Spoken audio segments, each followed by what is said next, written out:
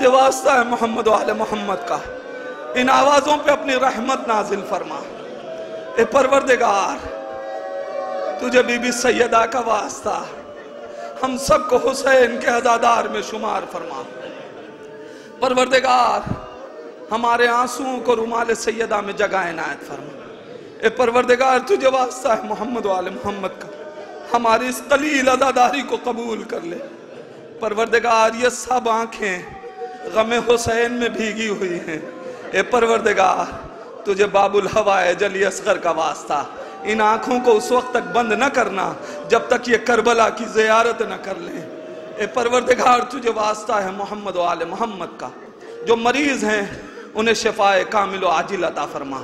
پروردگار جو مرحومین اس دنیا سے چلے گئے ہیں، پروردگار انہیں جوار معصومین میں جگہ عنایت فرما۔ پروردگار جن کے والدین اس دنیا سے چلے گئے ہیں، اے پروردگار تجھے واسطہ ہے محمد و آل محمد کا، ہمارے ان اعمال میں ان کو شریک فرما۔ جن کے والدین ہیں پروردگار ان کا سایہ ان کے سروں پہ سلامت رکھ، ان کو صحت و سلامتی عطا فرما۔ پروردگار تجھے واسطہ ہے محمد و آل محمد کا، جہاں جہاں بھی علی کے چاہنے والے ان کی جان مال عزت آبرو کی حفاظت فرما، جو اسیر ہوں ان کو رہائی عطا فرما۔ اے پروردگار تجھے واسطہ ہے محمد و آل محمد کا، 40 قریب ہے، جہاں بھی حسین کے عزاداری حسین میں مصروف ہیں، پروردگار ان کی حفاظت فرما۔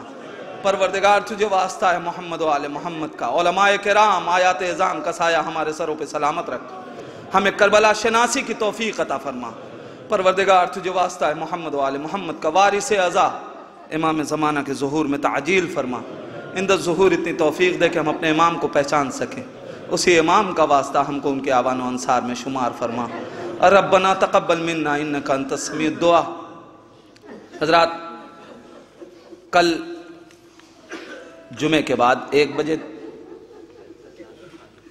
دوپہر میں 1:30 بجے دن میں ایک مجلس عزا یہاں منعقد ہوگی، اور پھر کل شب میں ٹھیک 9 بجے اور سنیچر کو روز 40 اور شب 40 مجلسوں کا سلسلہ جاری رہے گا۔